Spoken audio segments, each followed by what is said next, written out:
प्रश्न ते काय बोलतात त्याचं काय माझं म्हणणं नाहीये. मी काय हॅटॅक केलेला नाही.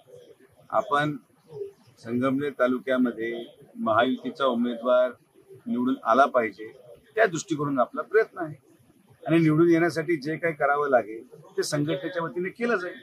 आता महायुतीची सत्ता आणण्यासाठी जे कोणी इच्छुक असतील या तालुक्यामध्ये संगमनेर विधानसभेमध्ये त्यांनी आपल्या म्हणणं पक्षश्रेष्ठींकडे द्यावे.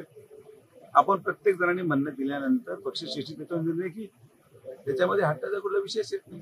ते असं म्हटले की पक्षांनी नाही तरी पालकांनी हट्ट पुरवावा. आता ते काय बोलले मी ते ऐकलंही नाही आणि मी त्यांच्या कुठल्याही प्रश्नाला उत्तर देत नाही. आम्ही संघटनेचं काम करतो.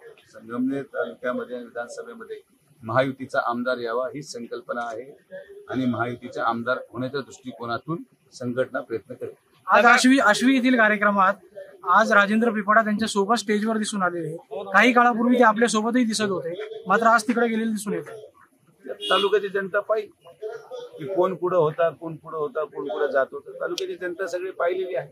तर जनता सगळं पाहून निर्णय घेत की काय करायचं. दादा, काही दिवसापूर्वी आपण फेर मतमोजणीसाठी नगरमध्ये पैसे भरले होते, त्याचा काही रिपोर्ट आपल्यापर्यंत त्यामध्ये निवडणूक आयोगाचा जो काही निष्कर्ष आहे, निवडणूक आयोग आपल्याला माहिती देत आहे. त्याच्यावर अनेक नवे नोटिफिकेशन आलेले आहे. निवडणूक आयोगाचे एकदा अंतिम नोटिफिकेशन आल्यावर आपण त्याच्यावर अप्लाय करू शकतो की कधी कोणती तारीख ठरवायची. तर ते आरो माननीय जिल्हा अधिकारी साहेब आहेत, ते सुट्टीवर होते. ते आता आल्यानंतर त्यांच्याशी चर्चा करून आम्ही ती तारीख निश्चित करणार आहोत. दादा, काल देखील तुम्ही बोलले होते की संगमनेरसाठी मी इच्छुक आहे. आज पण तुम्ही त्या मतावरती ठाम आहेत का आपल्या? मी संगमनेरमध्ये महायुतीचा उमेदवार निवडून आला पाहिजे यासाठी माझा प्रयत्न आहे. महायुतीमध्ये 3 घटक पक्ष आहेत. त्या 3 घटक पक्षामध्ये एक भारतीय जनता पार्टी. भारतीय जनता पार्टीच्या व्यक्ती जर या तालुक्या स्तरावर सर्वसामान्य जनता ज्याची मागणी करेल त्याला उमेदवारी द्यावी लागेल. त्यामुळे ती मागणी कोणाची होते हे आपल्या चालू कालांतरामध्ये पाहावं लागेल.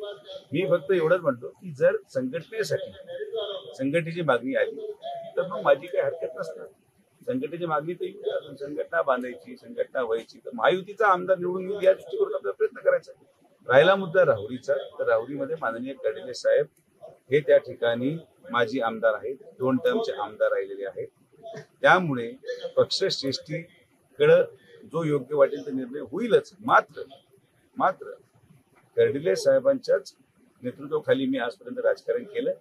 त्याच नेतृत्वाच्या अधीन राहून या भविष्यात पण काम करत राहणार. याचा तुम्ही काल बघत नाही, हे जनतेने पाहिलेलं आहे हे सगळं. त्यामुळं माझ्या पाहण्याकडे किंवा त्यांच्या बोलण्यावर कोणीही गांभीर्य घेत नाही. शोकांतिका ही आहे की ज्या तालुक्याच्या तुम्ही आहात त्या तालुक्याच्या पत्रकारांवर तुमचा विश्वास नाही. तुम्ही नगरमध्ये जाऊन पत्रकार परिषद घेतात, याच्यावरच त्यांची तालुक्यामधली असली वास्तविकता लक्षात येते.